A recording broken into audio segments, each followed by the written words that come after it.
Hey everybody, welcome to the Sober Voyager podcast. If you're out there in Facebook or YouTube or any other one of those platforms that we're trying to stream to, welcome to the show. If you're my friend and you see this video, don't judge me, don't hate me, and don't criticize me too much, because you know how that's going to hurt my feelings and make me feel less about myself. And yeah, so long time in the making. I think this is just another window of opportunity.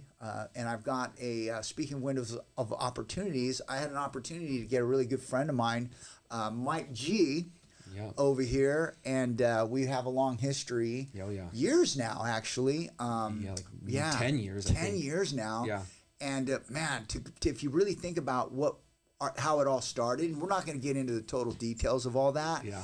But how it all started and how we're sitting here today. It's crazy. It's pretty insane. Yeah. Yeah. So yeah, Mike G, and we're just kind of like, at the end of the day, I think you were just talking about, like, I think the Sober Voyager podcast, I guess, if you're out there, is really just about the voyage. It's about the navigating life on life's terms, as they say, and trying to have fun doing it. And the whole mission of what we are at Surf City Recovery and the Sober Voyager podcast is to bring education, information, insight, inspiration, help people kind of bridge the gap between fear and courage, so that they can take the next step in their recovery or whatever adversity they're going through. I think the goal for me has always been, once I got this recovery platform going in my life, I'm like, okay, so how do I create a bridge? It's always about this, like, how am I going to connect people to people? Because everything that I've learned over the years is that it's all about relationships. Yeah. And there's the education piece, the information piece, and and that's why I'm excited to have Mike here on the show, because like we've got this history, and it started out from like literally a place of desperation, I guess is the easy way to say it. Oh yeah. Completely broken and bewildered. What is it? What does it say in there's this line in the 12? It's like the bewildered one. Is that what it is? Yeah. Yeah, the bewildered one. And if you're out, that's kind of like where it starts. But so what's going on with you? What's happening? Yeah. How's your day? Why are you even here today? What happened? Yeah. Well, I work at a treatment center called the Arrow House. It's an adolescent treatment center. Nice. I'm a clinical counselor there, and I've spent the last I like to say like 20 years researching addiction. Like the first 10 years, I was the mouse in those experiments. And then the second 10 years, I was more the scientist. Right. So we're having a big old like event over there today, where they're trying to get other people aware of our treatment center. Okay, and perfect. This might be perfect. Yeah, so I had the day off. And you're getting to help that out, and you could take this and go plug for the Arrow House. Yeah, plug for the Arrow House. And where are you guys at? A lot of places, right? Yeah. Well, we're in the city of Orange. We're a residential treatment center, ages 12 to 17 years old, dual diagnosis. Nice. But our parent company is Visions. Okay. And Visions is kind of like the Betty Ford of adolescent treatment. It's like they probably have done it the best, and they're probably the best at infusing like 12-step model into recovery, which I think for a lot of like these people who just jumped into adolescent treatment, like they're scared of that. Yeah. And the founders of that know all about that and how powerful it is. So they were kind of like the pioneers in like making sure that was a gold standard in their treatment. Right. And then their program though is very successful, but the price tag on it is for like people who got like ridiculous amounts of money. Well, that's stuff that we don't understand. Like that we don't movie understand. Stars, CEOs of big corporations send their kid there, but they wanted to make eventually a more affordable version of that, and that's what the Arrow House is. Oh, nice. It's a product that it's cut from the same cloth as Visions, but then it's just way more affordable to like. Oh, good. So you got two sides of the spectrum. Yeah, yeah. So wow, it's pretty cool. That's pretty cool stuff, and. And I think what I was going to say is how cool it is that you kind of got like, and I want to put a disclaimer out there, so don't judge Mike's place on anything I say, or even just try to disassociate anything that I'm about, because even me, I feel like I want you to have a platform, and I want to be able to talk to you, but I also don't want to offend anybody. That's for sure. But at the same time, I want to offend everybody. Yeah. That's kind of one of those things we're talking about. In today's society, it's tough. People are so worried about that. We're talking about comedians and how not to go away from the value and benefits of treatment and stuff like that, but really kind of, one of the things, the stigmas associated with treatment and the stigma associated with just asking for help anymore. Sometimes, we talk about mental health, we talk about substance abuse, and we talk about wanting to help other people, but it seems like a lot of the times when people are like suffering the most, and I don't know if I'm guilty of this or not, but like since substance abuse was always my thing, when I see somebody acting crazy on the streets, instead of helping them, you know what I'm usually doing? I'm protection mode. I'm like in okay, wait a minute, I need to stay away from that person. That guy's acting crazy. Look at that person. I start getting judgmental, and I start thinking that, wow, there's a saying, by the grace of God go I, and I'm glad that's not me. But that's somebody's loved one. That's somebody's family member. That's somebody's son or daughter or mother or father. And that stigma that goes along with like, hey, we talk about wanting to help people, but what are we actually doing about it?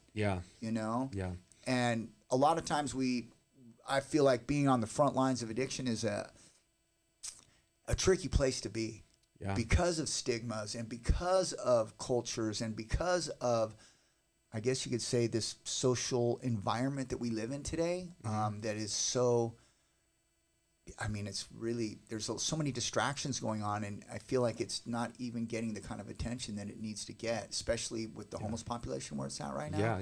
What do you think about all that? Like, what are your thoughts on that? Yeah, well, my whole hope for coming down here today and doing this was there are so many addicts suffering and so many families of people who have loved ones that are suffering that I was hoping that they get to see this podcast, like that they get this information, because it'll help you see that person that you love who's suffering in a different way, and probably a more helpful way. And then also for people who work in treatment or thinking about putting their loved one in treatment, or someone who's thinking about going to treatment, like the more you understand what we're gonna like maybe delve into a little bit, is it really helps you figure out what level of care the person belongs in.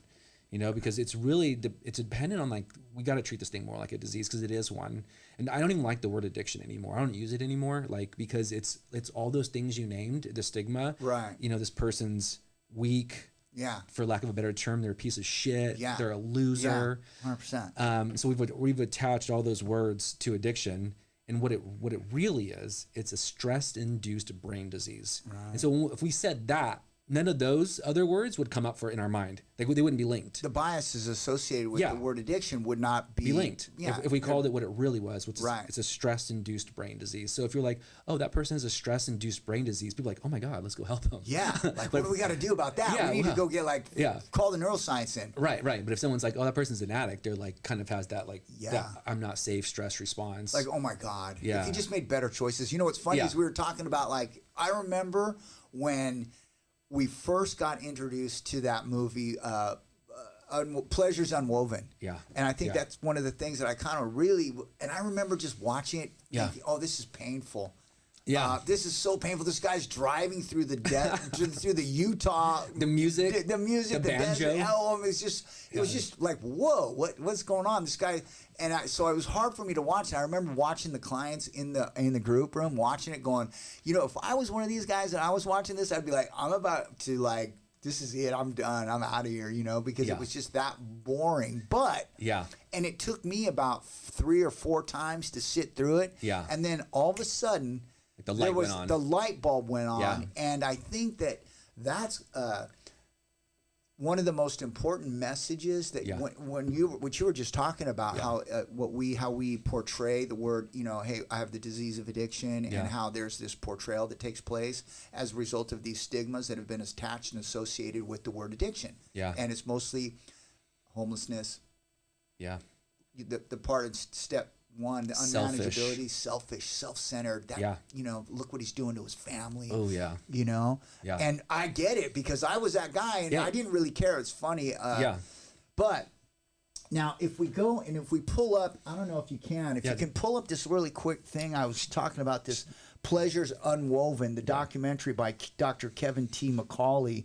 Shout out to Dr. Kevin. Dr. Kevin, and we're kind of wondering, like, where's he at? I'm going to read this really quick so people can kind of understand what it is I'm talking about. It says that Pleasures Unwoven is a documentary by Dr. Kevin T. McCauley that explores the complex nature of addiction from a neuroscientific perspective.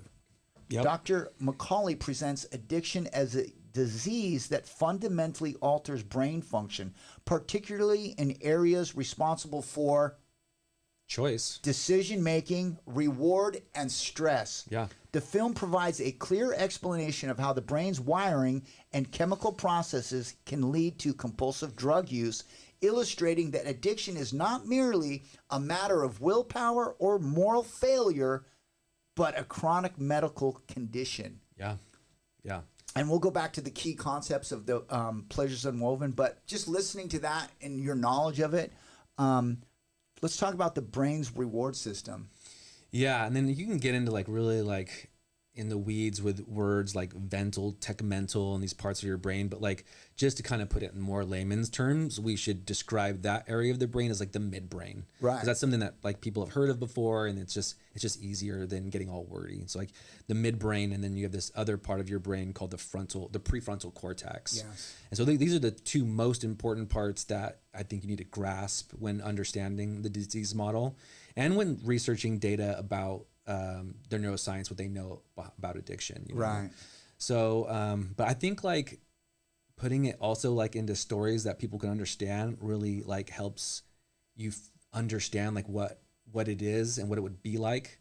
There's like a way I like to describe it is that the midbrain is all about like keeping you alive. Right. You know, it comes with all the force of survival drives of like, and I'm not saying like thirsty. I'm talking about you've been in the desert for 7 days, right, and you haven't had water. Your organs are starting to shut down.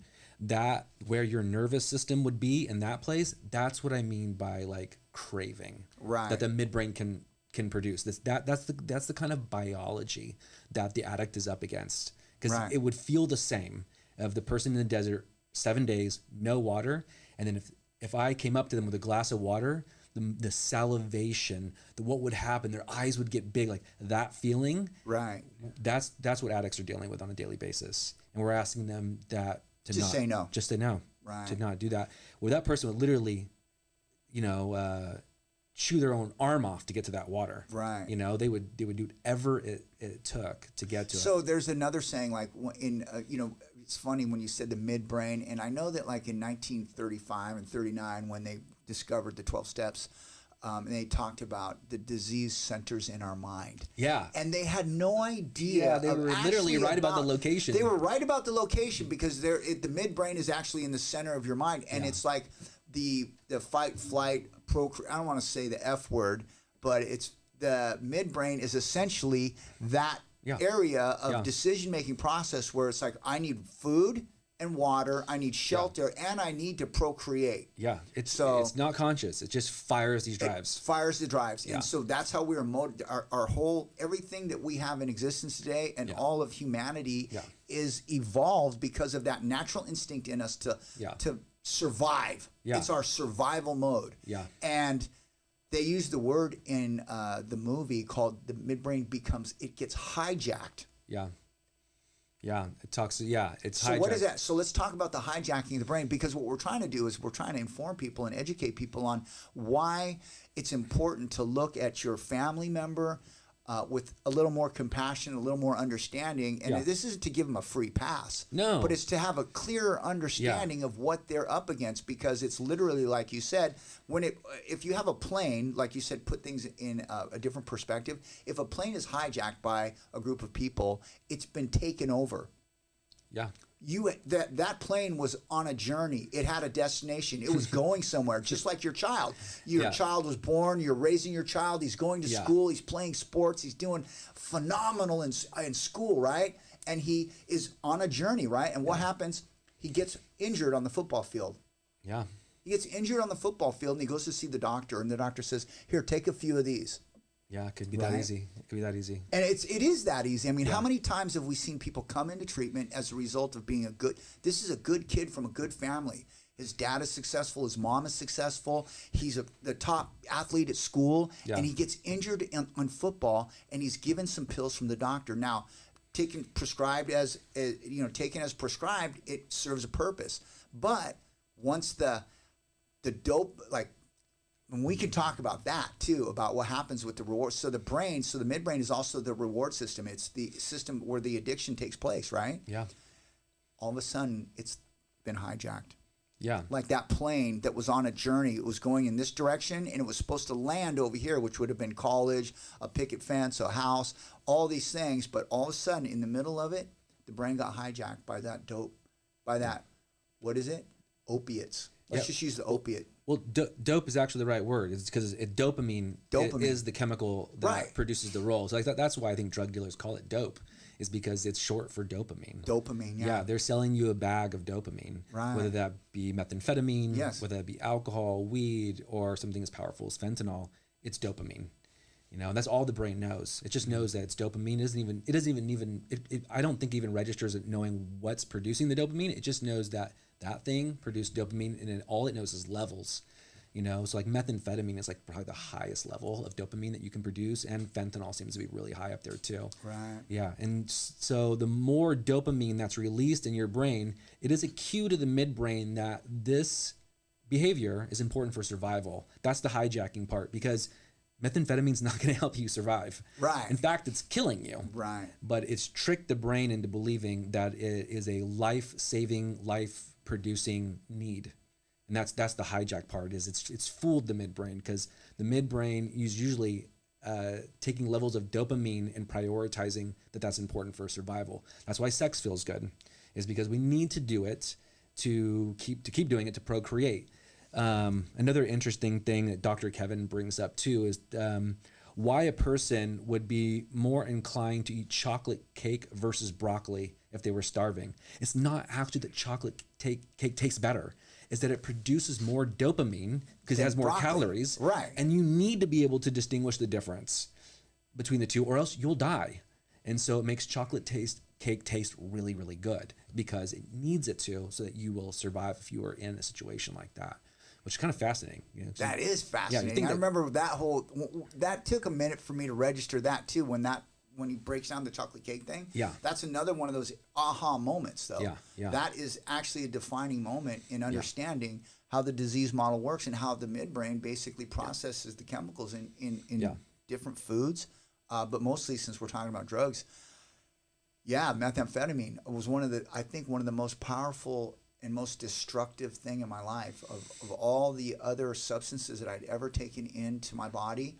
Once I ingested methamphetamine, it was like hitting the lotto as far as the dopamine rush that I was getting. It was it was long lasting, and it fired every creative and imaginative bone in my body until it didn't. Yeah. And that's the part where it becomes very, well, I guess you could call it scary, because what happens to families that suffer methamphetamine addiction is terrible. Yeah, it really is. And man, it's a killer. So going back to the chocolate thing, let's break that down.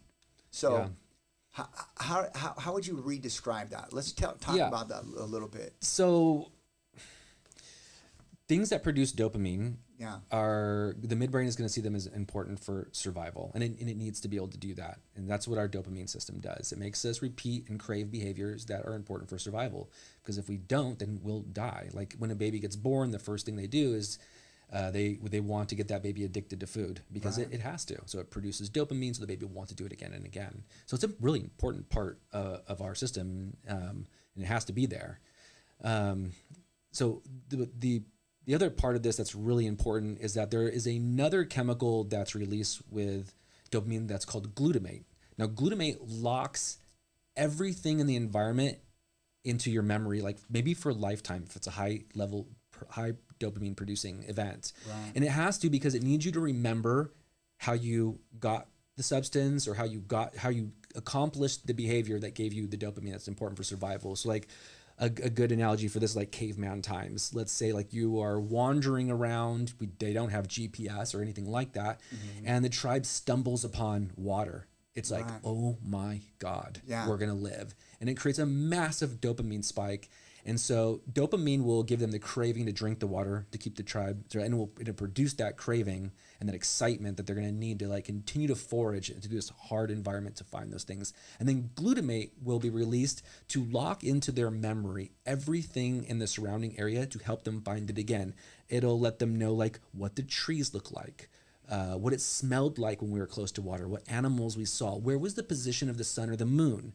And these would all later become cues that would produce a craving that would get them like thirsty. We're close to water, you know? And so this is also happening below the level of consciousness every time you use a substance that produces a lot of dopamine, and they become triggers later that are below the level of consciousness for the person who's become addicted. So I remember a story about a guy who was, you know, he used to pick up drugs by driving down the 405 freeway. Right. And he's now on his way to a wedding. He's been recovered for, you know, about a year, and he's driving down the 405 freeway, and all of a sudden his heart starts to ramp up to like 120 beats per minute. He's sweating profusely, and his brain and body are remembering that we are close to the water, and boy, we need to go get it. But he's on his way to a wedding. Right. You know, but his body is giving him cues that he's thirsty in the way that a tribe who hasn't drank water for 7 days is. And he needs to get off at a certain exit to go get this, or else, God knows, like, or else is kind of empty. It's like, but it feels like something really horrible is going to happen, you know? And really what that is dopamine and glutamate doing exactly what they're supposed to do, work hand in hand, that he remembers that every time he took this journey before, he got to the water. And now it's happening again. So that's how this delicate system works. But the hijacking part is that it's not important for survival.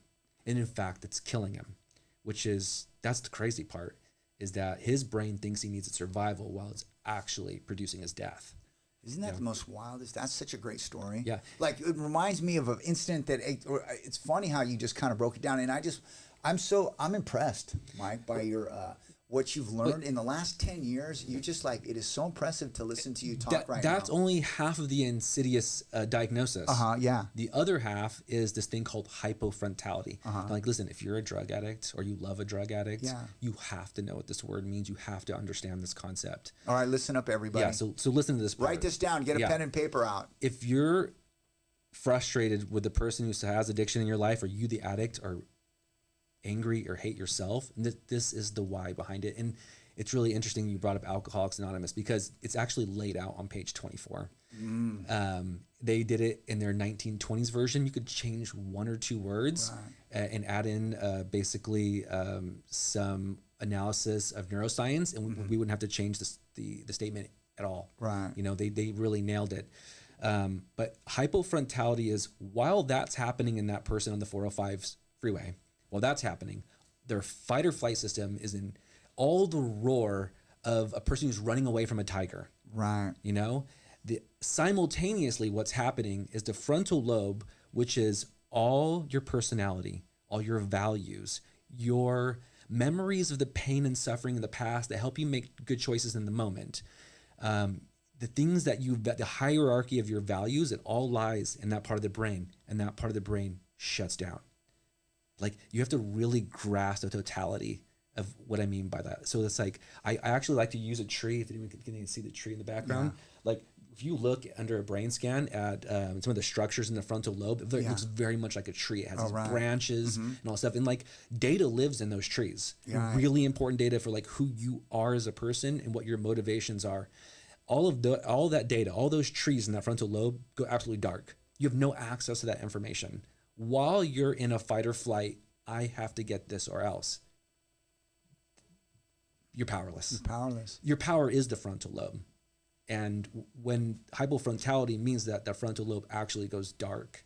And so that is the powerlessness that AA is trying to describe in step one, that you're powerless. And that will certainly make your life unmanageable. That's page 24 is the fact is for reasons yet obscure, but the we alcoholic. Know now. Yeah. That is one of the greatest readings of all time, because... And if you just change it that they are without a frontal lobe, so they're without defense. Right, they're without defense. Remember the pain and suffering. They can't remember. Yeah, right. They're describing the function of the frontal lobe being gone. Right. Yeah. But they didn't even know it was a frontal lobe. But it's crazy how it's like they can't bring into consciousness with sufficient force the pain or suffering of a week or a month ago. They are without defense, or they are without a frontal lobe, a frontal cortex, a functioning frontal cortex. Functioning frontal cortex. Wow. Yeah. That's a powerful description. It's the only part you have to change, and then you got it. Yeah. Yeah. So if you're a drug addict and you don't understand that, you're going to hate yourself. And you're going to think that you're a piece of shit and you're a terrible person. Maybe you've abandoned your family, your wife, your goals, and your dreams. And what you don't really know is that all that stuff, all those feelings for those things, they all have physical real estate. And if you could get small enough, you could actually go visit those places. And Dr. Kevin, I think that was the beauty of why he took Arizona and why he used the landscape. He wanted you to understand that you could actually visit these places in your brain if you could get small enough. It takes up physical real estate. And that real estate will just be like taken from you. Right. So you won't be able to access the information there, and it'll make you absolutely powerless. So one of the things I used to always talk about, and that's a good point. So like that's the problem, right? Here's the problem, the solution. Now, thinking about like what you said about the 12 steps of recovery, Alcoholics Anonymous, that particular page, in fact, it talks about, so if the problem is we don't have let's just call it the frontal cortex is gone, right? Yeah. But it says kind of, the end of that is we're without defense against the first drink. It says our defense must come from a higher power. Yeah. Yeah. So if you're out there, if you're listening to us, you're probably wondering, okay, so now what do I do with all this information? How do I go ahead and, if I have a loved one, somebody who's addicted to fentanyl, somebody who's addicted to methamphetamine, and their brain has been hijacked, and their prefrontal cortex is gone, and their midbrain is gone, and they're on that journey, and they've been detoured, and they're on a long road. And we present them with these facts, right? Yeah. They're going to have to look at this concept, our defense, meaning how we're going to defend against this. Yeah. What tools do you think that we would give them to defend against this situation, this hijacking that's take place? Imagine like we were going to send in SEAL Team 6, right? So SEAL Team 6 is waiting over there. What is SEAL Team 6 going to do? How do we get in there and extract the hijackers from the midbrain from our loved one, and what does that power look like, and how do we implement that, and how do we get that loved one who's literally like in the desert, they know what they only want one thing. They're not listening to you. They really, if they do listen to you, they just want your money. They want something from you. They want you to continue to enable them. But now they're sitting out there listening to us. What do you think is that defense? What can we intervene with, and how can we apply the pressure, the power? Where do we find that? What do we do? What does that look like? In your mind, from your experience, and as a professional, as a person who's experienced both sides of it, what are your thoughts on that? It depends a little bit on how deep the patient is into this hypofrontality. That's how I measure it. So like my way of being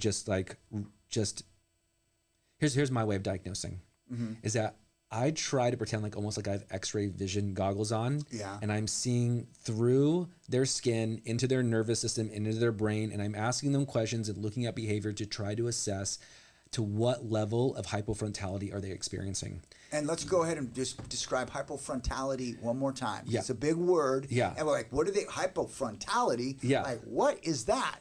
That just means that this section of the brain, that is required for making choice. Like we take this thing choice for granted. It's like, I've had it since I was born, so I have it. It's like, it is no different than your sense of sight and hearing. It can be broken. You can have it one day, and then you can do something to fracture your brain and not have it. So hypofrontality means that you have fractured the area of your brain that allows you to actually have choice, which means in a very tangible way, weigh out the pros and cons of what you actually want to do based on your individual hierarchy of needs. Listen, nobody wants to be homeless. Nobody wants to abandon their family. So we know they're doing those things. So this is essentially why insurance companies pay for treatment. They have to, because we proved it. Believe me, they would not pay if they could get out of it. If you're wondering why this is all going down, because insurance companies don't want to pay for treatment. No. If you have insurance, use it, right? Because of this one exact... This is the whole gist of why it is being now treated as a disease. Yeah. Because it's And we could talk about breaking that down too. I have real beef with insurance companies because they're not using a medical model. They're like, you get 30 days of treatment. We don't treat any other disease like that. Or we'll give you 60 days or a few weeks. It's like, we don't treat any disease like that. It's like, imagine if we treated another chronic disease like that, like diabetes. Like, we're going to give you insulin for 2 weeks, and then your pancreas has got to kind of figure it out. Right. You know, and if they haven't, well, tough. Yeah. Yeah. It's just crazy to me. It's got to be based on symptoms. You know, the future of treatment, I think, will have a brain scan there at the facility. That's what it needs to become. Right. It needs to become something where each patient, if we were treating this truly like a medical disease, we would have patients have a brain scan as they enter treatment and as they scan as they exit. Throughout part of their exit, throughout the process. Yeah, and we need to see structural changes in that brain to accurately diagnose what level of care and what level of functioning that they're at. Because what I'm always trying to determine is how well is their frontal lobe working? How often is it on? How often is it diminished? And how often is it off? You know, and it's like that will determine what level of care. Because let's say that they are so addicted to drugs that they're experiencing craving at a level that's so intense that they feel like they need it absolutely for survival, and their frontal lobe is completely shut down. It's like putting them, like trying to get them to just be sober at home is absolutely not going to happen.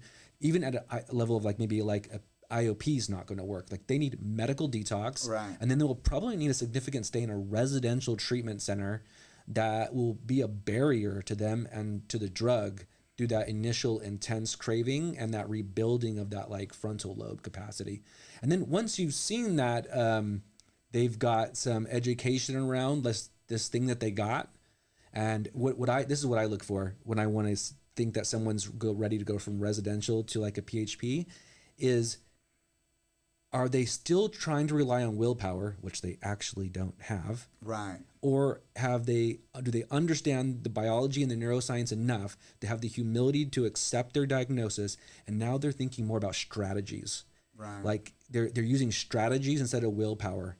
And so that's IOP. So one of the I think one of the most interesting things that I just heard you say is that they come to this conclusion somehow through some educational process in a 30-day period that is so critical to like I said, I watched the movie 4 times, and to have somebody kind of just sit here and explain to you, now we can understand this. The family member that's listening to you right now, by the way, if you have a family member right now, Mike's like, he works over at this place. This guy is available to help your family member recover. And if you just listen to this man, you will know that you're putting your family member in a good place. It's not the cure-all. No place is the cure-all because of this one thing that you just said. Yeah. Is they have to come to the understanding and accept and acknowledge that they have this broken, what is it?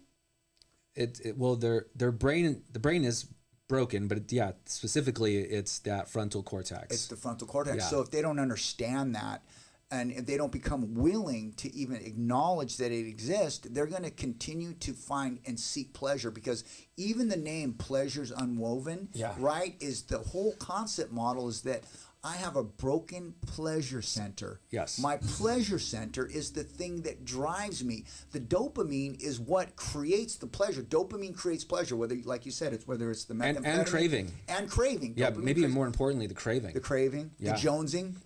But and that's why you said like sex addiction is such a huge thing too, right? It's cross addiction period. It's like, and it's the thing that people have been doing their whole life. Yeah. And if you look at, I don't want to use the word chronic masturbators, whether they're boys or girls or whatever, that might be a topic that we don't want to talk about. Well, no, it is. But at the end of the day, right, anything that produces, where it starts. Anything that produces dopamine can become addictive. Yeah. That food has dopamine in it. How many people are morbidly obese? Yeah. Tons. We don't put them in jail. No. We don't. But how do we go from, so we're Navy Team 6, remember? We've identified the problem. The kids at home, we've got them. There's a window of opportunity. How am I going to help my loved one come to this understanding? Like, what is really going to be like if we had to date, what is the secret sauce? Like, because it's different for every person, because it depends on the level of suffering that they've experienced. Because like for adolescents, they haven't experienced homelessness a lot of times, or jail, or any of these things, And so for them, it's more like the Navy SEAL team looks like an intervention. Right. Yeah, and that's exactly what it looks like. And it's like your defense mode goes up and you're like, oh, what's going on here? I don't want to go to this. It's like, listen. I don't want to go to Utah, some behavioral rehab center when I'm at Adolescent. For them, it's like the Matrix. It's like, you don't know it, but you're not living in reality. Your brain's been hijacked and you don't even know it. Yeah. And so we're here to get in the way of that because you're accidentally killing yourself and you have no idea. But the problem with this is they don't have the capacity to actually gravitate toward any type of understanding because they're automatically going to because one of the things that I know that for me personally is I had to be beaten into a state of reasonableness, and that required 39 years of just pain and suffering and humiliation and like literally that was the catalyst to get me to say, wait a minute, okay, what are you guys talking about? Like, okay, what maybe my life is unmanageable because when an adolescent, or it doesn't even matter wherever you're at, because the idea of step one is that we're powerless over our addiction, our disease, or whatever the case may be, and our life is unmanageable. Yeah. And it is usually the second part of that step that gets you there. That gets you there is the unmanageability. And the problem with younger people that aren't responsible, they don't have a job, they're not paying for their cell phone, they don't pay for their car insurance, they literally have no idea what it looks like to manage their own life. Yeah. And the parent plays such a significant role in managing everything for that child, and the child doesn't even register. And even in like young adults, it doesn't even register with them. They just think that somehow their phone magically stays on. Yeah. So how do we get somebody to really like take a look at their life and say, you know what, I know that, from the people that I've, whether it was family members or the guys that I've worked with and girls, that this idea of acceptance and becoming willing to actually go to that place of, okay, I have this disease. Like if a doctor came in and told me that, listen, Rich, you got cancer. Yeah. Here's what's going to happen. Here's your treatment protocol. Yeah. If you want to live, you're going to have to do this. Right. And I would automatically, and I would say, okay, let's start right now. Right. So that's why I think like when you talk about SEAL Team 6, it's like, well, first you got to intervene. The literal team might need to come in there and separate you from the drug. And then in those early days, we need to pump in enough education and explain this in detail in a way that hopefully the patient understands their diagnosis. Then they will react the way someone who gets diagnosed with cancer. They'll realize it's a disease. And then once you realize it's a disease, all of a sudden you're like, wait, how do I fix this? Oh my God, I have a disease. It's like, but if a person does not believe they have a disease, which is one of the scariest parts about this particular disease, is it breaks the frontal lobe, which is the part of the brain that's like would be able to reason that out. Right. That's why it's so insidious. Is it like the more addicted you are, you lose insight. That's fascinating. The sicker you are, the more insight's lost. So that's except for the insight into how to defend and justify your behavior. There's like you can get like really good at that. Your insight for that actually grows monumentally. Well, it has to because it's for survival. Deflect. Yeah, and that's the survival part. Yeah, it's crazy stuff. You will fix monumental problems, or you'll be able to decipher crazy codes to get to the thing that's going to help you survive. You become like a genius. I wonder what what's funny is, I don't know if it's funny or not, but for a minute there I was like watching a lot of the YouTube shorts of Pleasures Unwoven, and it's like things have changed a lot since I don't know if I looked it up, but I forget when that movie was produced or whatever. But what do you know what Dr. Kevin Dr. McCauley, I wonder what he's up to these days. He probably owns a treatment center somewhere. I don't think he does, but I'm sure he works with a bunch. He's got to. I've seen a lot of videos where like he's continued his journey on, like, his life's mission has been able to get this information out and do it in a way that's free, which I thought was pretty cool. Like, he has to make a living, but a lot of times, like, the information he just produces for free. Right. Yeah. Which I think is really, really important. I think from a clinical standpoint, having the kind of knowledge and information, and that is like, it's almost like being like part of SEAL Team 6 and having the tools to go and approach the individual, knowing that you're not going to probably be able to influence them in one sitting or watching us, but the family members can start to understand what it's going to look like. And this is a daunting task, because when I know for me, the willingness to accept my disease, they said, hey, we admitted we're powerless over it. I always knew I was powerless over this thing. I always knew that my life was controlled and motivated, and everything I did was directly relational to the alcohol, drugs, and the lifestyle choices. Because there's a lifestyle choice that comes along with the drugs and alcohol too, that sometimes can supersede just the actual substance itself. Because for me, I grew up in a time when I grew up, it was like really about like, I wanted to, Scarface was the big movie that came out, cocaine was big. It was the big thing. Wasn't doing meth yet, wasn't doing heroin yet. Their fentanyl didn't exist. Oxycontins didn't exist. People had, the different, Quaaludes and Reds and Blues and stuff like Yellow Jackets and stuff like that, me growing up. And it really became not so much about the substance, but about the lifestyle that went along with the substance. Because I started, and this is one of the things, and I know that with adolescents, people growing up, we are modeling on a constant basis. And what happens, at least, and I can only tell you what happened to me, is I started modeling people in my neighborhood, in the community, in music, at high school. And I started picking and choosing different, I guess you could say, styles of people, the way they dressed, what they believed, how they acted. Yeah. And then the social economic factors that play they're another part of the conditioning that goes into this.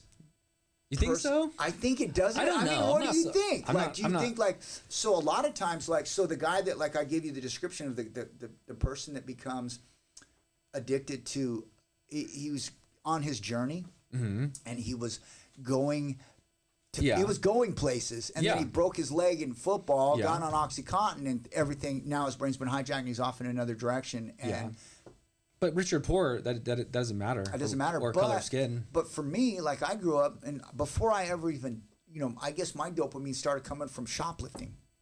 Looking at I remember in the newspaper. Newspapers, you'd open them up, and there'd be advertisement for May Company and people in girls in bras and stuff like that. So then the sex thing happened, and the stealing thing happened, so shoplifting. You're talking about kind of like pre-wired biological conditions, maybe. Pre-wired biology, there's a lot of good data out there about this thing called D2 receptor sites that you can be just born with less. D2s are kind of like they're like the brakes for your brain. Right. And if you don't have very many, then you're what they call impulsive. So impulsive behavior is a really good precursor for addiction. Yeah. Because it's an impulsive behavior, addiction, right? Right. And so you're already impulsively seeking dopamine in all these different ways. So it's a good thing to look at if you're raising a kid. That's right. That's why I brought it up, because I knew I remember you doing I remember it was like the D2 receptors. Yeah. Kind of everybody's like, whoa. We were I think we were doing an alumni meeting here, and then you went into the whole it's like not having breaks. And there's who's the author of that? That was data probably coming from the National Institute of Health, and there's a doctor. I'll probably butcher her last name. Volkov is the last name. Yeah. So I remember that. Yeah. Yeah, it's data that she got through brain scans. But the idea of it's not having a set of brakes. Let's kind of break that down a little bit, because that is visual. That people can honestly take. When you say that, it's like you're driving your car and you're going straight into a wall and you don't have brake systems on. Yeah. And that is associated with, like I said, when I was a little kid, I was growing up. See, I didn't know what that was. My parents didn't know what that was, but it started at a very early age, and I just didn't have there. And the brakes have been. I haven't had brakes my whole life. I still don't think I have brakes anymore. Now you get into shot out. This gets deeper into and then this is the part where some stuff of this can get controversial. But when you talk about rearing kids and child psychology, some of this stuff might really come into play. In that this is a skill that can be learned, or if you don't use it, you lose it. We know that about your brain. Right. So if you're a parent that doesn't enforce that your kid learns to use the brakes inside their brain, in inhibitory brakes to stop doing a behavior, if you don't flex that muscle over and over again, you're gonna lose it. So some of this comes into like anyone can become an addict. I don't care how many D2 receptor sites that you have, but there are precursors that make you more genetically susceptible. You know, so I think if you would have looked at my life, is like when I was talking about the feelings I got, you would go, this kid is gonna be an addict 100%. If I showed you pictures of me, you'd think, oh man, he's such an innocent looking little boy. Oh, he's so nice. Look at that boy. Like, where's my wallet? Yeah. That's exactly what happened. It's like, oh hi, I'll help you look for it, sir. Right. And it's like so funny because that is the story of my life. I was that guy just like that. And but so there's one other, I think, like interesting philosophy around this too. And what is this guy's name? Dr. Gabor Mate has a nice little thing that he talks about with trauma, because he thinks that trauma is the root of addiction. And I think that oftentimes it is, but I don't think it has to be. Like, I actually know for sure that it's not, because we can get mice addicted to drugs. We didn't do anything to them. We just gave them drugs. So while I think that oftentimes trauma can get you primed, it cannot be the root cause. But here's the priming part, which is important, because if it's important to know if you're at risk. Because while other kids may be able to go to the dance and drink, if you have all these precursors, maybe you shouldn't. You might be allergic to alcohol because you're gonna have a different experience. And so Dr. Gabor, he has this story where he talks about it like this: is that when a kid is under toxic stress in their youth, 0 to 5, that it actually down regulates those D2 receptor sites. It's almost like if you did a brain scan of a kid who's been traumatized, it looks very similar to a kid who's using drugs. It damages the prefrontal cortex. So they're coming in primed for this thing. And so he says if bonding happened the way it was supposed to, the parents did a really great job of this bonding and attuning to their child in this kind of like perfect way that's so hard to do because they don't come with instructions. But let's say you kind of nailed it, right? And so let's just, for sake of understanding, this kid walks around at a level of like 80 dopamine. Like let's give it a number. His dopamine level is around an 80, just walking through the park. And then you have another kid who comes from a divorced family. It was scary. Parents were yelling all the time. They were constantly in fight or flight. It damages his part of the frontal lobe because he's in fight or flight all the time, which is what drugs do. And it down regulates those D2 receptors. And so this kid's walking around the park at at a 50. That's his dopamine level. His natural dopamine. He's at a 50. He's at an 80. Now both these kids, they're buddies. And they're good friends. And this is the day that they both smoke weed for the first time. Okay, and so dopamine, this guy gets a hit and he goes from 80 to 100. Feels good. And this guy goes from 50 to 100. Well, that feels fucking amazing. And I don't want you to ever forget it. And that's where glutamate will be spiked, because this might actually, for a kid who's walking around at 50, this might ward off all the anxiety, depression that's literally slowly killing you throughout your lifetime. Well, this is going to fix it. It's going to fix it for you. And below the level of consciousness, that's going to fire a midbrain response where the other kid's not having a midbrain response.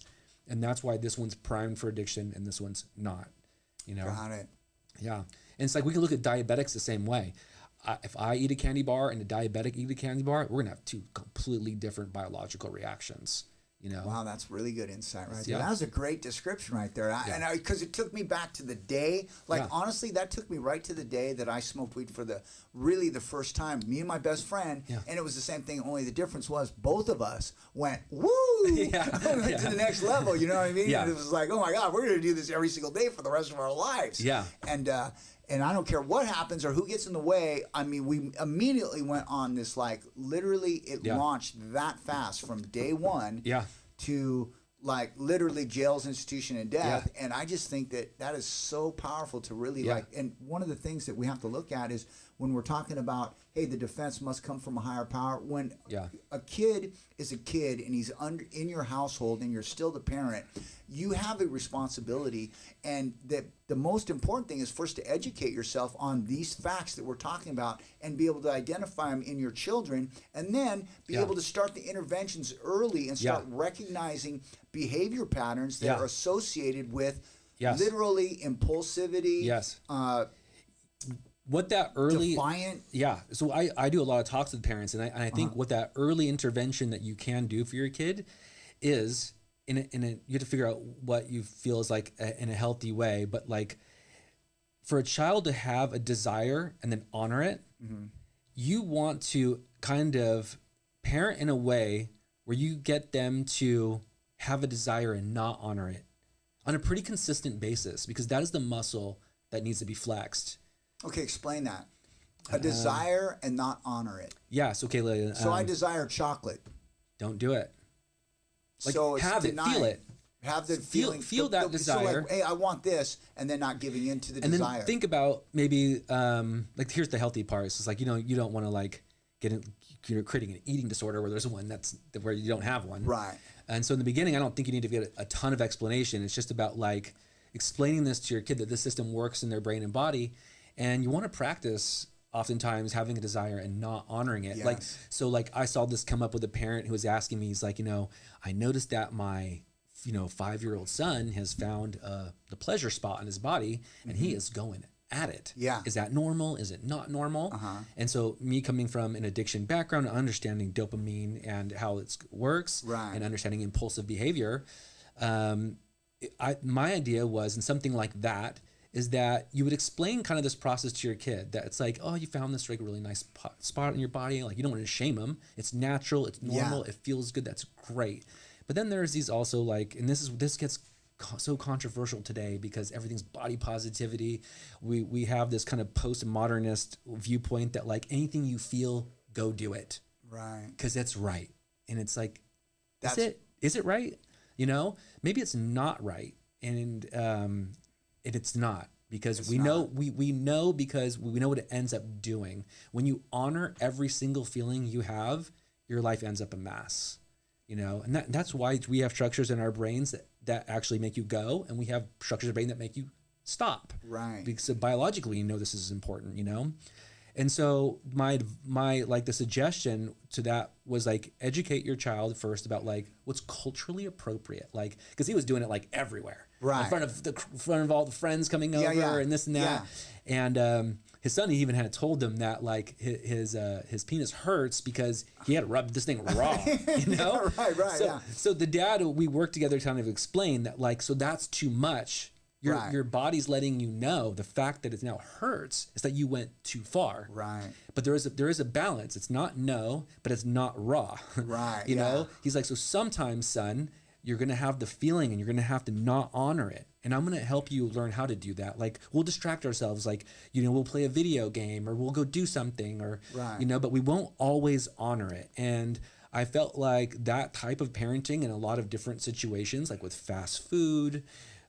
with masturbation, that teaching your child that these desires are normal, and then give them the tools to not always honor them.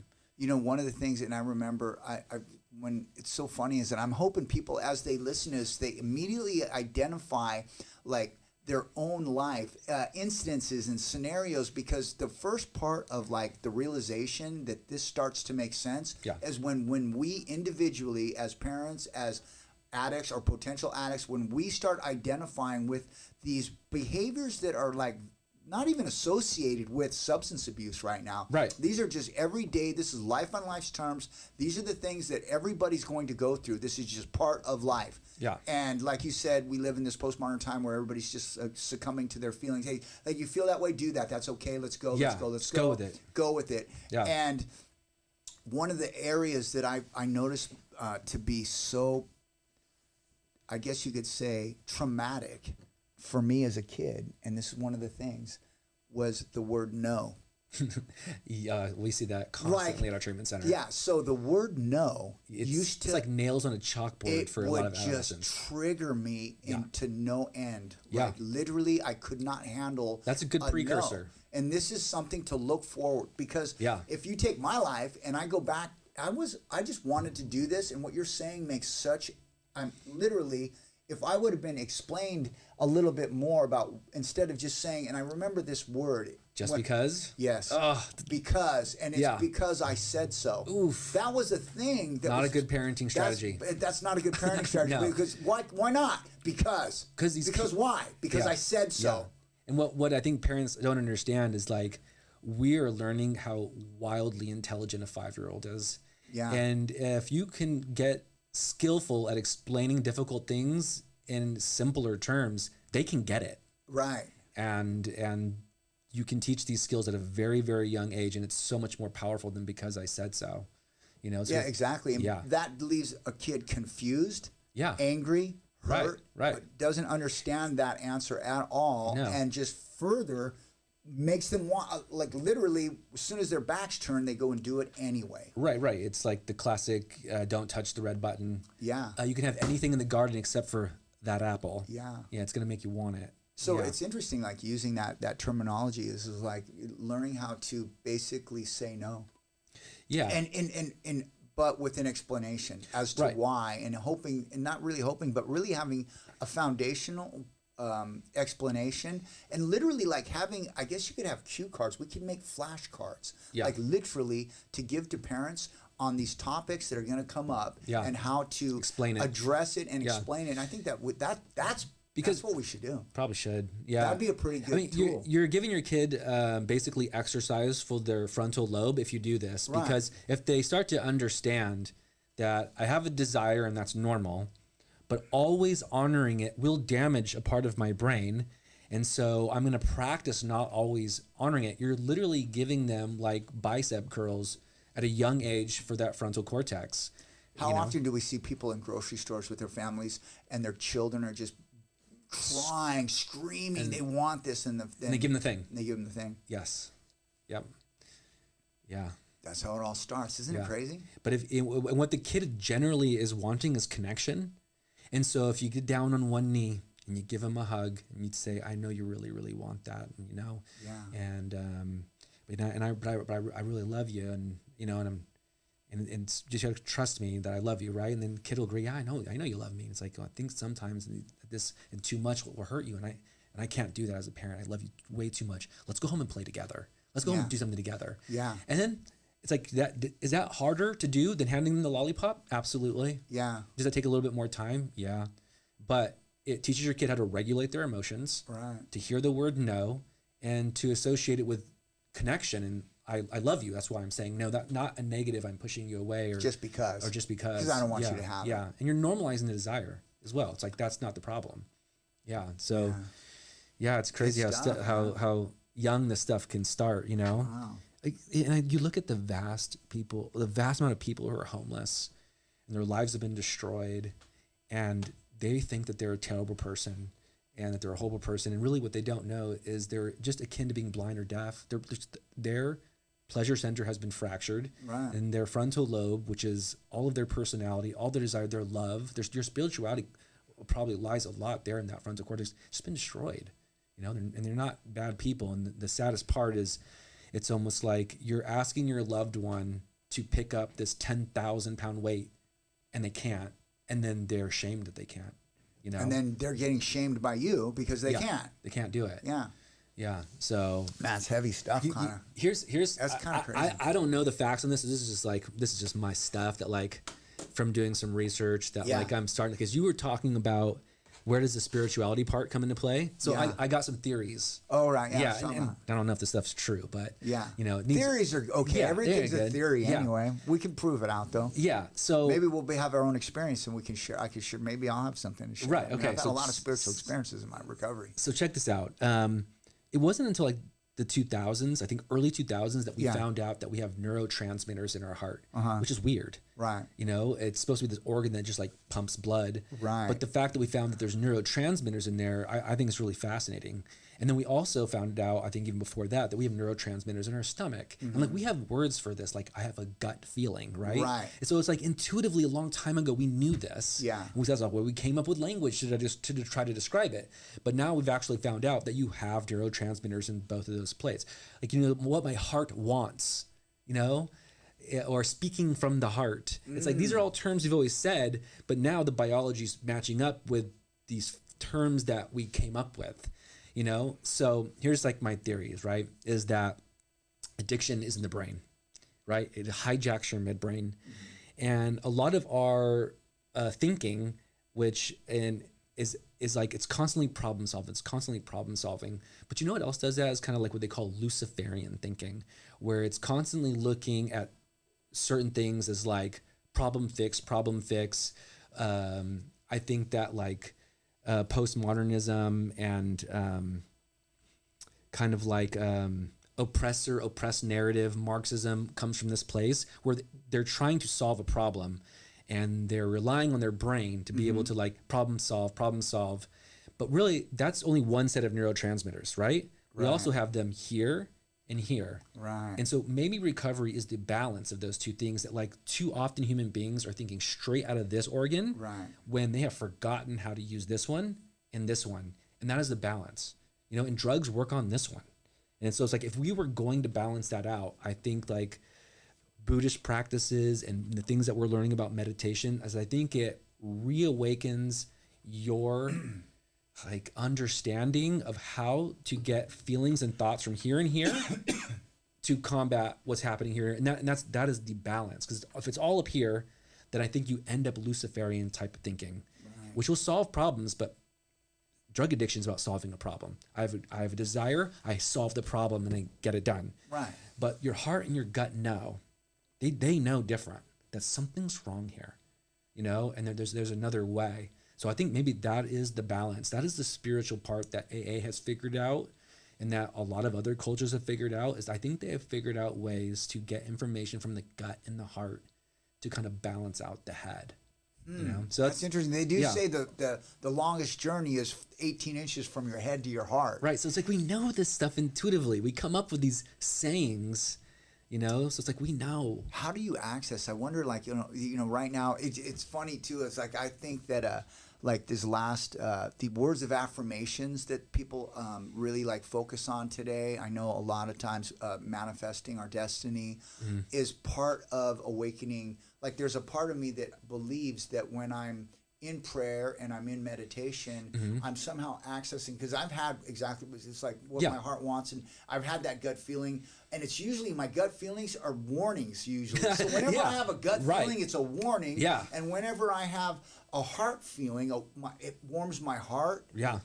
It's an experience that generally comes from seeing and experiencing somebody else's awakening, somebody else's achievements, somebody else's adversity or overcoming their adversity or challenges. Usually my heart is awakened the most when I experience it in other people. And the spiritual side of any 12-step program is what?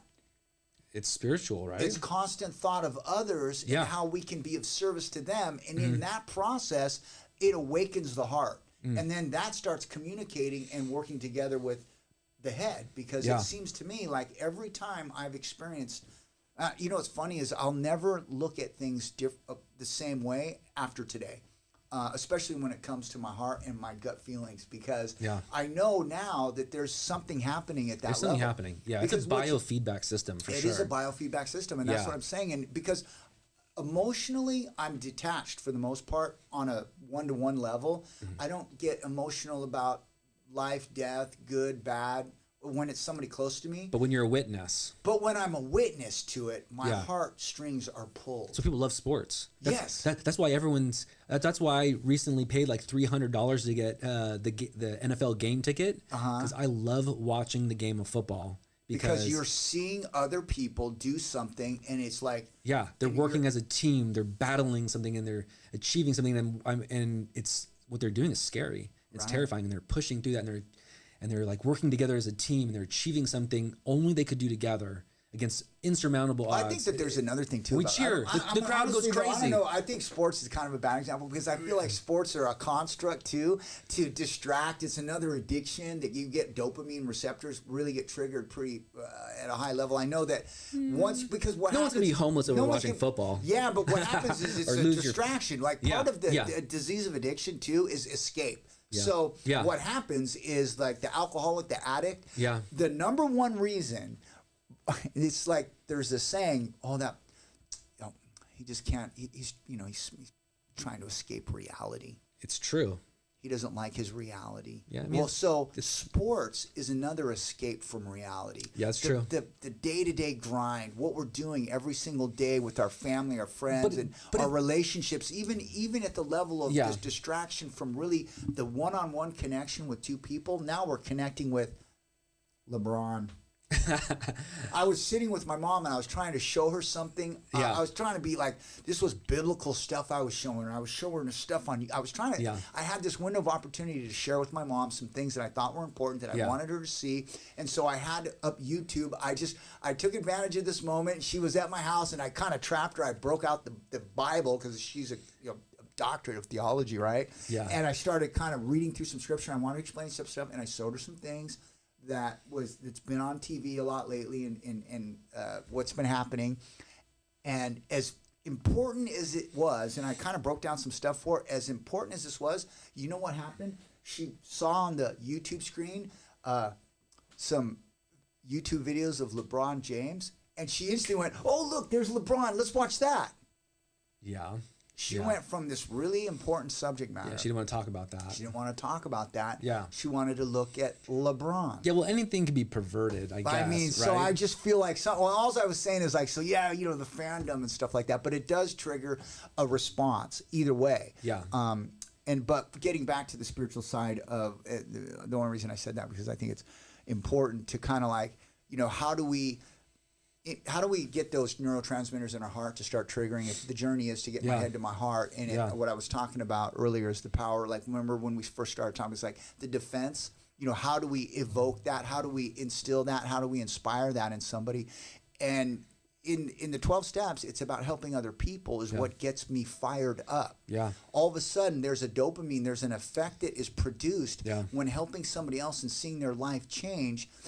It's literally, it's like has replaced the sense of ease and comfort that I used to get from the alcohol and drugs. Yeah. I now get that from helping other people. Yeah, it's a different chemical. There's other feel-good chemicals, that it's another feel-good chemical that doesn't have the craving aspect attached to it. But, well, some people do get carried away with it, and then they disregard their family and they spend all their time. But at the end of the day, it's like one of those things we're trying to find a way.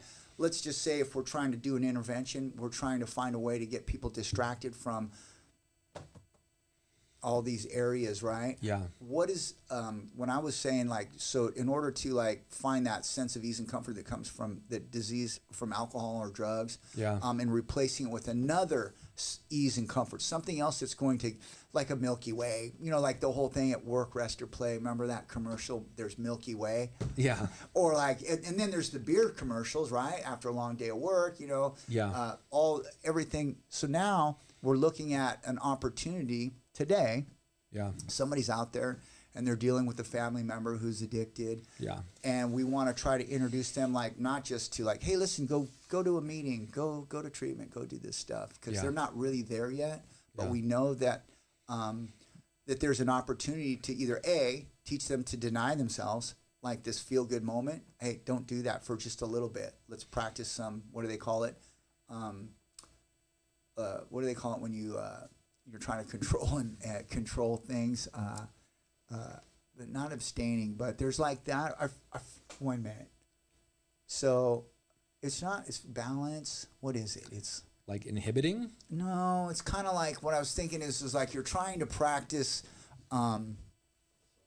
self-restraint. Yeah, that's a good one. Self-restraint. That's or just like so, but replacing self-restraint with something. Remember earlier saying, hey, let's go out and do this with your children. Let's go do this with the kid. Let's do this with the family. Put your attention in another direction. Yeah. And so if I'm trying to get my heart and my head to align and find this neutral ground, what do you think volunteering at a shelter, getting your kid to volunteer somewhere, getting your loved one to start doing something to help another person? Let's say they're not ready to go all in. They're not ready to go to treatment, but they still got this. Is there a way to do that? What do you think? To me, this I don't like to think too many things as black and white, but either you're experiencing hypofrontality or you're not. Yeah. And if you are, you need to be separated from the drug. Right. And there's no amount of volunteering or any of those things that are going to resolve that. Yeah, there isn't. Yeah. Now, once that has been resolved, or at least that they've been separated enough that hypofrontality is beginning to resolve itself, but they still have to deal with the probably lifetime of triggers that glutamate is going to produce, right? And so the spiritual experience I think that they're talking about is that one, your frontal lobe kind of resolves itself, and that hypofrontality doesn't seem to occur in the way that it used to. And so I think there's two things there. Is that like, so one, there has to be no drug use for a period of time. Yeah. And there has to be a whole bunch of new learning that actually creates more gray matter in the frontal lobe, so that it's actually more robust. It's a muscle that can lift heavier things. It's more robust. And so the craving, while it hits, they can still think of the pain and suffering and their goals and their values in a way that they couldn't anymore. And that means it's sort of resolved itself. But I still like, you're not out of the woods yet. This last piece I think that you're alluding to here is like, I think a book, Man's Search for Meaning. Who is the author of that? Oh, it's a really great book. But his prognosis is that to become like self-actualized, to become this person who's completely transformed, that you have to develop a purpose for life that is so powerful that like you feel like this type of work and this I'm it's like a calling. You know, we hear this from the Bible all the time. It's like lives were completely transformed once there was like this calling, and they couldn't run from it or ignore it anymore, and they were driven to it, almost like they were the drug or the alcohol. And it was something that they were so passionate about that's like, this life's work wouldn't be able to get done without me. Right. I need to do this. Right. And that's when I think you have kind of recovered. That is that spiritual experience. You know, I say this probably in every conversation I have with people, this comes up a lot, because like I said, is learning to identify with what we're talking about, hearing things that resonate with us. Yeah. Purpose, like the two most important days of your life, right? That's probably here and here. But a lot of people are searching. The whole idea of life is we're looking for purpose. The question is, what is my purpose? Why am I here?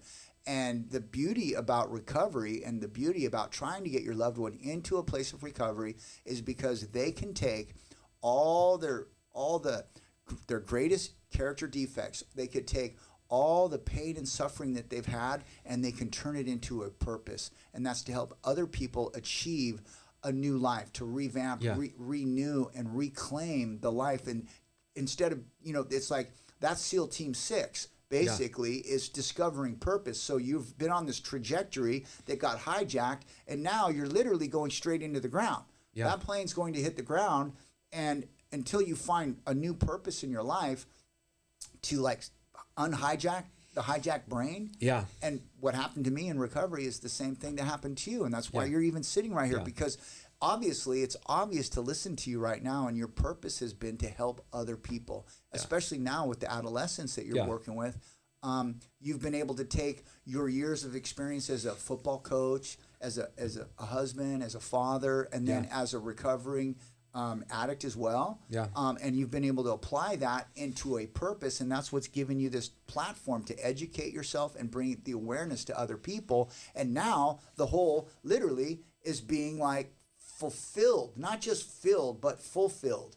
Yes. In purpose. Yeah. And I think that that's something that one of the tools that SEAL Team 6 has to introduce is purpose. I like using that term because it has to be there. It has to be there. It's it is the catalyst for making a complete U-turn. Yeah. And so I've been trying to do a lot of research on how to develop that in a person. Right.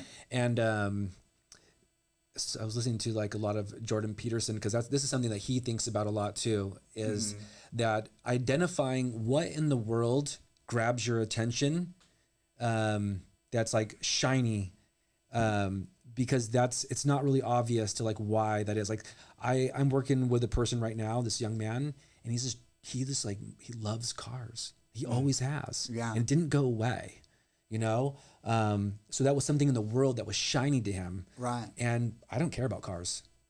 Like, so why did that jump out in the world to him? And to me, it's like, I don't care. Right. To me, that's not obvious why humans are different in that way, but we need to pay attention to those types of things. And so for me, like early on in my life, things that jumped out to me were relationships. Like I was really drawn to relationships, right. And I lost that somewhere along the way. But through recovery, I regained that, like, oh yeah, that's what was shiny to me.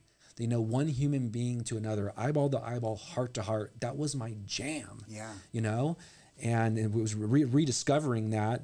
And then, like you said, the experience that I had, then purposed it toward a direction of how and what way I would be eyeball to eyeball, heart to heart people that would change the trajectory of their life. And the ripple effect of that is like when you see like a dad recover and you realize that he's going to parent different and he's going to raise his kids different. It's like you may have just helped end a cycle of pain that was set in motion hundreds of years ago. Like, what's better than that to do in a lifetime? I'm looking at one right now. I'm looking at that guy. It's a never-ending ripple effect. Yeah. Like my kids will have a different experience because of what me and my wife did to change, what recovery did for us. Yeah, I get that. Like that's my and then their kids and their kids and their kids. It's so incredible is what that is. And when people realize that they can have that type of impact, if they're just willing to do the work. Yeah. What if that's as important? The payoff is so powerful. What if that is as important as what governs the poles of the universe, where the sun rises, our relationship? What if it's as important of a force in humanity of that transformation? I personally feel like that is probably the most important. Like if there was one collective conscious that is supposed to be adopted and implemented, I think it's that. Me too. Is like literally all of humanity is on this mission for everybody to acquire this one concept and then start implementing it within each other. Yeah. And then all this stuff that we fight about and that we're talking about goes away. Like literally. Yeah, that's where the postmodernists got it wrong. What if addiction is a thing that ends up saving us from a postmodern Luciferian oppressor narrative? Is actually addicts actually teach us the way out? I've thought about this, is that listen, I'm willing to give my product away for free. We're doing it right now. Yeah. That doesn't make monetary sense at all. Right. I mean, like I said, I could package this up in videos and I could sell it and things like that, but I'm giving it away for free right now. And anyone who's listening, if you got a hold of me, I'd give it away free to your family or your loved one. Yeah. And why? Because it's not all about oppress. It's not all about power. There's something way more important to human beings than that governs our behavior if you get in touch with this and this. And this will want to solve problems and probably make money. But this and this has something way more altruistic that's bigger than us. And AA... the essence of Alcoholics Anonymous is founded on that one principle. On that one principle. And then it didn't spread from a town to another town. It spread across the entire world. Right. A grassroots movement that went worldwide. Crazy, right? What else has done that? Right. I remember when I first got sober and I first started working the steps, I thought to myself, the first thing I thought is, you know what? Every world leader must go through and live by the 12 steps, the 12 principles, and in order to maintain order, they have to continue to pass it along, because then the integrity level, the greed, the corruption, all that stuff goes away. I mean, granted, there's still greedy and corrupt people all across the board, but at the end of the day, the majority of our whole system would be, the slate would be clean. We would literally, I think that what you just got done saying about what if addicts are the ones that show us the way out? Because you would create the balance. Like if this is capitalism, which everyone thinks is evil, but it's also pulled everyone out of poverty around the whole world. So it has some huge pluses. The minus is the part where it can also be perverted. Yeah. But if this was there, combined with this, and this is what maybe, and that's the solution to the addiction. And if addicts were the one to be able to teach that to the world, to bring balance to capitalism, then we have a system that maybe is better than a version of capitalism that's better than something we've ever had before. So I mean, it's possible. Yeah. How do we start that movement? I guess. I mean, I like capitalism though. Yeah, it will. I mean, I don't know of anything better yet. There's nothing better than capitalism. But it also altruism is. It's like what if those capitalism, altruism, right? And what if we found the balance between those two things? I think we're finding it right now. To be honest with you, like you said, is like you got to give it. There's a saying. I think you got to give it away to keep it. I think the addict has to find that balance, or they die. Well, that's 100%. The balance in that is the paradox. You got to give it away to keep it. Yes, that is what it's about. And there is along the way, there are people who, and myself included, this is a career. This is a lifestyle choice. It is a purpose that I have. And I think the same goes for you, that it's an amazing way to live a life and be fulfilled. And at the same time, it has the rewards monetarily, and then there's rewards spiritually. I mean, that's the reality of it. You have to, have to have a little bit of both, and it's finding that like balance in there. It's the yin and the yang. So you said Jordan Peterson. You've been like, like, what I want. We went and we saw him. You know, kind of blew me away a little bit. I did not really know what to expect. I watched a few little videos here and there, but I was amazed at like first his daughter came out and she gave like her testimony, like, Jesus Christ testimony. I was like, what is going on? Like I was kind of like, and I looked around the audience and I felt like I wasn't at like.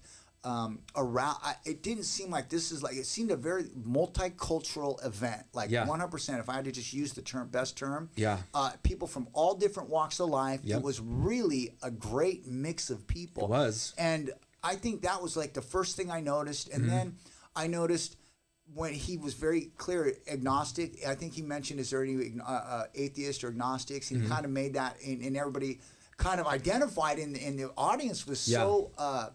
I felt the audience was very well represented from all different cultures, all different ideologies, which was really, I didn't expect that either. And then I didn't expect what went on at the event, which was really it was kind of refreshing. I didn't know what to expect from him. What got you into listening to him? I mean, and then how did you know that he was as religious, I guess? I mean, I wouldn't say he's religious, he's spiritual, but his way of breaking down biblical stories, I don't know, the way he did that was so different than I had heard it before. It was really refreshing.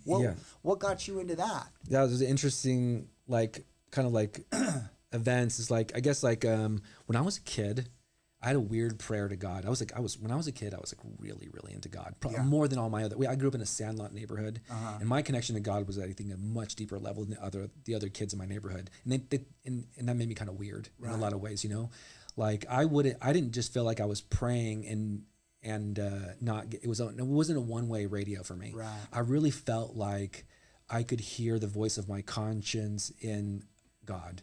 And that there was this two-way thing happening. And I would spend hours at night talking to God and feeling like it was a two-way conversation. And I would try to ask my friends if they're having the same experience, like, you're weird, bro. Right, You know, but it was like the prayer that I always wanted is I wanted to know the truth about everything. That was like early on prayer that I had as a kid, is I want to know the truth about everything. And so I think that, seek and you shall find. It's like, that's what I asked for, and maybe the universe thought that was a really cool thing to want, and so I think it said you can have it, but I think it's a very painful gift because I think I've been able just to recognize when I hear something that's true. Right.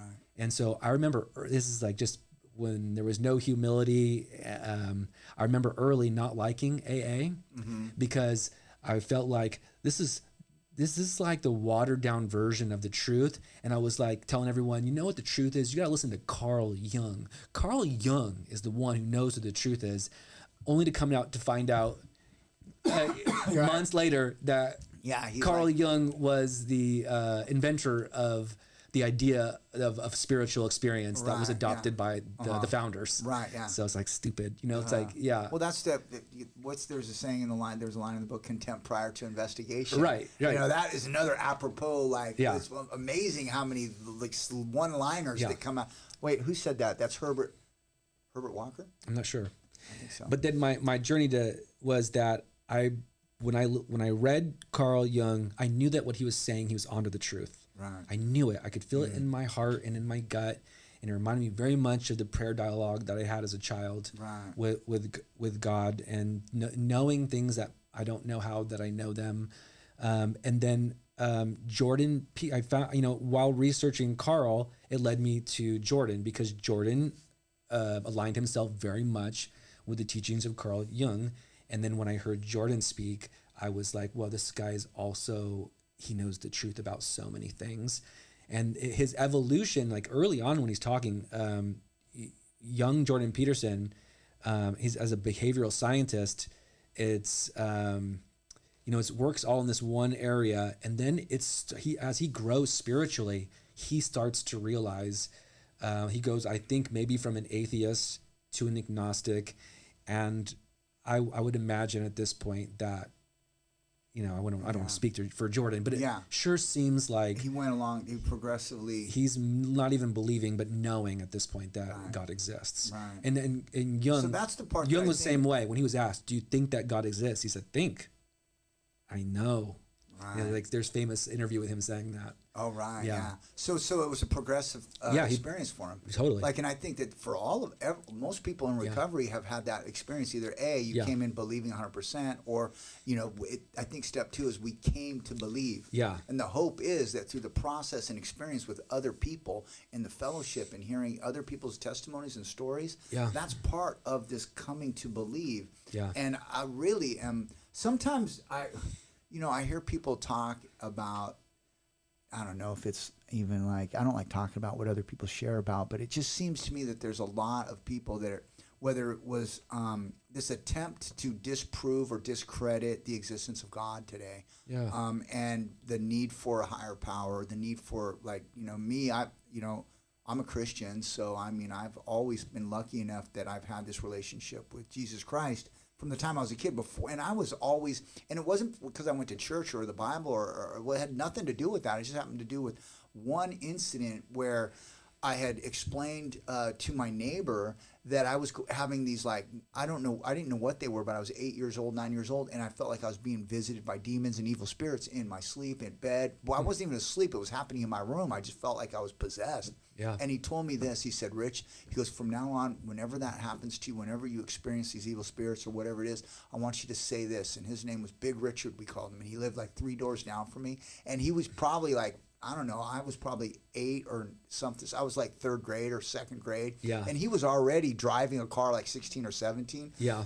But back in those days, it was normal for little kids to run around the neighborhood and just go from house to house and play. They're washing their car, and you just go help them wash their car and then play with their cassette deck and just. It was just a normal thing back in those days. So you'd have all these older kids in the neighborhood. You just mill about from house to house, And, and he told me this. He said, "Rich, and the next time that happens to you, I want you to say this." He said, "I want you to say, I rebuke you in the name of Jesus."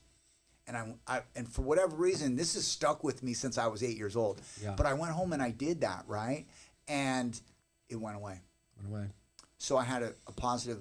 There was whatever you want to call it, and this went on throughout my life. This isn't something that just went away at 8 years old, but at 9, 10, I would have these experiences, not just in that household and other households, and I would be using that same phrase, and it would go away. And my relationship began there. It didn't begin in a church. I didn't hear a message. I didn't read the Bible. It had nothing to do with it. It was just that simple phrase. Right. Let me ask you a question then. So, did you have a concept as that little boy of what Jesus was? Well, the only concept I had is what he explained to me, is that through Jesus was was God, basically what he said, and when saying "I rebuke you in the name of Jesus," it was Jesus' name alone was powerful enough to cast away the demons or heal whatever it was. Yeah. I was associating it with a power that was more powerful than the darkness. Yeah. And that was the only understanding I had. I did not have, and later on I would start learning more about it. But at that moment in time, all I knew, you didn't know very much. I didn't know anything. All I knew was I believed what he said. And in that moment, and this is really just how my foundation for my relationship with God began. But it was really interesting how I would just turn my back on that. But when I did get into, literally, I had all these experiences that were really monumental, life-changing experiences that for sure, I don't know how I would have made it through my childhood without it. And that's a fact. But that once the plane got hijacked, there was another feeling. And it's like they talk about alcohol being cunning, baffling, and powerful. There was a darker force out there that had taken over me. Yeah. And it had got me. It finally got me. And when it became the primary instinct in my midbrain, all bets were off, essentially. And now, when I look back at it now, and we're talking about the spiritual experience and the things that we have to do to fend off or fight off this daily, they call it a daily reprieve. I think that's one of the most important things you got to remember is there's no real cure for this. It really is once you've been diagnosed with I guess you, I don't want to say stress-induced brain disorder. It's a stress-induced brain disorder, and literally that happens on a daily basis. Yeah. And I have to have a practice, something that I can implement on a daily basis to intervene for me, and then bring back the sanity in my life. And I think this is one of the most important things that we have to teach people, is how to implement new interventions, whether it's prayer, meditation, helping other people, to reduce that stress when it arises, because it's coming. Oh, it's coming. It's coming. Yeah. And the most important thing now is to develop the tools and teach ourselves how to use them. And I think the most important thing is to remember is, like, I didn't learn how to read a tape measure on my own. Yeah. Yeah. It's a difficult task, even though the lines are right there. Yeah. I could have, if knowing what I know now, I can look at it and go, there's 16 lines, right? In an inch. Yeah. Right? I didn't know how to break that down. Yeah. And then you could break it down even further. But it takes somebody to show us the way. Yeah. I had to have somebody show me how to use that tape measure. Yeah. And just like any tool, just like a drill, just like a skill saw, I gotta know. I could have it in my toolbox, but if I don't know how to use it, when to use it, it's going to be ineffective. Yeah. And that's one of the most important things that we have to do today, is learn how to use the tools that we're given to maintain our recovery. Yeah. You know, it's the most important thing. And it's like the spiritual side of this program is just one side of it. You know, the prayer, the meditation, but it's really the physical. You know, I got to get out there and I got to take action. Yeah. You know, and the most important thing is the actions I'm going to take today. You know, what I did yesterday isn't going to work for today. It really isn't. I mean, I could repeat the same things over, but I got to make sure that I'm implementing it on a daily basis. Yeah. And that's the other part. And you see a lot. And I was talking to somebody just the other day about their relapse, and and the stress-induced anxiety. I just got divorced, and I have had a lot of stress too in my life over the last year, and it's really self-imposed stress. Everything that I've done as a result of the anxiety and stress is generally things that I created in myself. You know, through the, I guess you could call it, like, what are they? Ego. Pride. We all have character defects. Yeah, and it's like those are the things. So most of the stuff that is most of the situations that are going to cause the stress and the anxiety are going to come from within. Oh, yeah. That's the part. This is the tricky part. That's hard to get people to conceptualize and believe today. Yeah. More than ever, because the narrative that's produced in the media and everywhere else is that the problem's out there.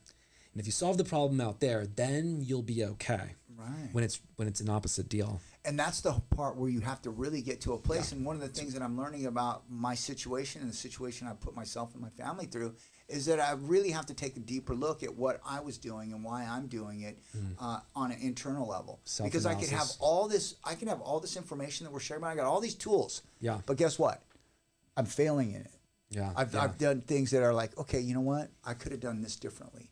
This is where I haven't drank or used over anything, but I'm still experiencing this stress-induced anxiety over it. Like, even like more like it's been it'll be almost a complete year that I've been like dealing with the ramifications of the decisions that I made, and I'm having regret, and I'm having like second thoughts, and I'm wishing I did this, and I wish I would have done that, and I wish I could go back and do this, and then that's even causing me more stress-induced anxiety, and it's such a crazy cycle that we get into. Yeah, there's a tool that I've been using lately that's because we can talk about if the balance is getting information from heart and gut, right, to balance out the head.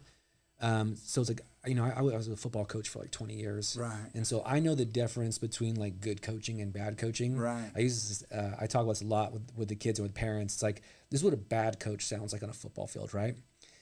Quarterback throws a ball, the receiver drops it, and the coach says, catch the ball. It's like, no shit, Sherlock. Right. You don't think that kid wants to catch the ball? Like, good coaching would be pulling that kid aside and then creating an intervention where you would coat the ball red on one side, blue on the other, and then you would throw the ball, and the kid would have to get better and better at recognizing what color was on the nose cone as further and further away. And you would train his eyes that he could see the color red or blue coming sooner and sooner and sooner. And it actually, it like heightens the frame rate that your eyes are seeing things. Yeah.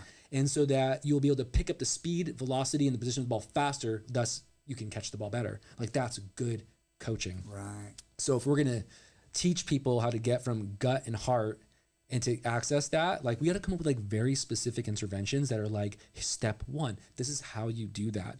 And I saw an intervention that was, God, I should give this guy credit because he's like a huge motivational speaker. You went to one of his things once. Tony Robbins? Tony Robbins. Right. So Tony Robbins, you know, this guy's like, if you're not watching some of his stuff, you're a fool because this guy's got resources to go meet some of the smartest people in the world and have conversations with them. So he's got access to information that you and me wouldn't. Yeah. You know, so he was given this information by somebody else, and I thought it was very, very step-by-step instructions on how to get those neurotransmitters to become more aware of the thoughts and feelings that are coming from those places. And he calls it the hand over heart meditation.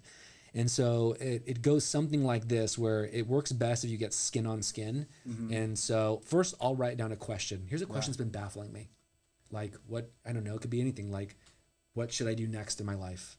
You know, or, you know, or how do I find the inner peace that I'm looking for? Something, a very simple question, right? So you put that aside. And then you put hand over heart, skin to skin, and you want to just first like shut everything down, get as quiet as possible, and see if you can actually just get to some of that heartbeat and feel it. Sometimes I'll even put my finger on my pulse too to really help my hand feel it, right? Yeah. And then you change your state. First, you get in touch with your breathing, and once you got your pulse, you get in touch with your breathing. You and your heart, which like that EEG and the EKG are kind of like synced now, which I think is so critical. I think like that's the science part I think is really interesting, is that you can actually measure the waves of these two things, and by doing this, you can sync them. You know, and they're usually not synced, but we can do this and we can sync them. We can show on an EKG and an EEG that we can sync these two things by doing this. And then the instructions are to think about 3 memories that fill you with absolute gratitude. You know, like for me, like I think of like the birth of one of my children, like that moment, and I put yourself completely there while your hands on your heart and you're feeling your pulse, and I put myself there in the room that day that happened, and what all the sights and the sounds and like how I felt, what my body felt like, and that, you know, and I think about another time that I was just like so grateful, and you think of 3 memories that make you so grateful, and then once you got that, you can really feel that, like you notice like a body change. And then it was taking 3 memories where life worked for you, not against you. Like things just went your way.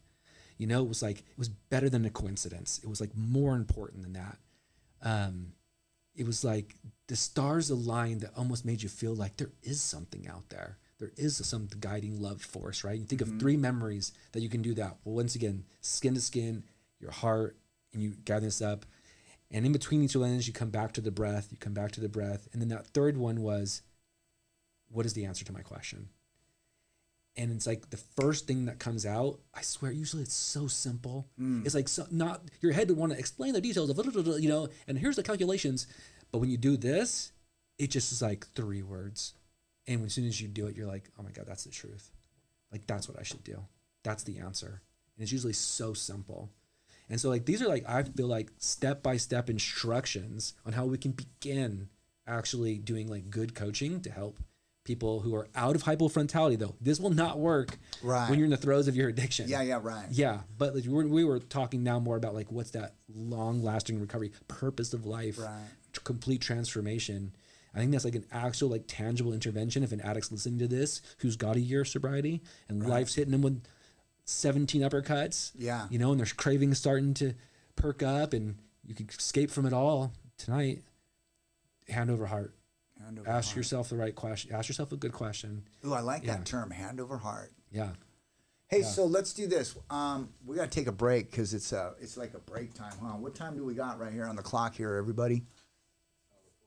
An hour, 40 minutes? Oh, hey, that's not bad. That flew by fast. We're like killing it right now. And so our special guest, Mike G, is Mike Gentiluomo. Yeah. And, if, you know, I work at Arrow House, but honestly, like for the addict that's still suffering out there or the family member of an addict still suffering, you know, you could reach me via email. Right. Which I guess I could give that information. We'll put the link down. Yeah, you can give it out there. That way they could replay the thing. So what's your email? Yeah, so it's my last name, which is spelled Gentilil, Uomo, then followed by my first name, Michael, Michael, yeah. the number 7. Oh, wow. I know, it's a long one, at gmail.com. And if you reference that you heard this and you need help, I would help you. You know, I'd point you in the right direction. So you can click we'll create some links, but even though this is like, there's a lot of live stuff going on right now, it's easy to get a hold of us and pretty much everybody. If you're on our Facebook or something, you kind of already know who we are. If you call Surf City. Surf City Recovery, we know Mike was, Mike's, I would just say cut his teeth here because that's where he started his whole career. 100%. And it's where we all kind of like got a lot going. It's been, like I said, 10 years. Yeah. It's been a crazy journey, man. Transformation. It's like a whole new, and one of the hope is like, with recovery, like you can go from being hopeless to sounding just like, and learning and becoming just like Mike. Yeah. Because that's where it all started. It was in recovery. Yeah. And our relationship started there, started here in this building, actually. Yeah. It's pretty awesome. And to hear, the most incredible thing is that you're here right now and you're sharing your experience, strength, and hope in a way that is so educational, that is so entertaining, that is so inspirational. It's just mind-blowing because if I were to tell stories about what was really happening, it would just be like next level stuff. Yeah. And we're not going to go into that because but what I want people to know is the hope is there. It's like you can, like, when you're willing, anything is possible. And in recovery, all things are possible. And it's like the things that you never thought you were going to achieve, like you have achieved. Yeah. It's so insanely inspiring to me. And I just feel super grateful that you're here today. Yeah. And like one of the most important things is like, this isn't just a one-off. We're friends. So this has been fun. And we'll just like, at the end of the day, let's just take a break and see what we can do. Maybe we'll go on. We'll just continue going on and see what happens. But I think overall, I know my throat's like fried right now. I mean, not that you've been doing all the talking, which has been awesome, because you got a lot of good stuff. It's just so educational right now. I feel so blessed to have had you on here. Yeah, and I wasn't expecting it, you know. So thank you for coming out here. Yeah. We can just talk about a bunch of other stuff, but right now, it's time for a bathroom break. Yeah, and you're the best. Love you, Rich. Thank you, man. Thanks for coming out. Everybody joining us on Sober Voyager. If you can, like, subscribe, and definitely you want to share this episode with your family or friends that are suffering from the disease of addiction, because whether you're an adolescent, which is Mike's specialty, or if you're an adult, which is my specialty, you can reach us and reach out to us, because that's what we're here to do. Is we're here to share our experience, strength, and hope so that you can recover too, just like us. And you know, and the reality is that anything is possible when you put your recovery first. So have a great rest of the day. Thanks for joining us. And please do like, subscribe, and share this episode. We'll be super grateful, super thankful for you. All right? Yeah. See you next week. Bye. Peace. Peace.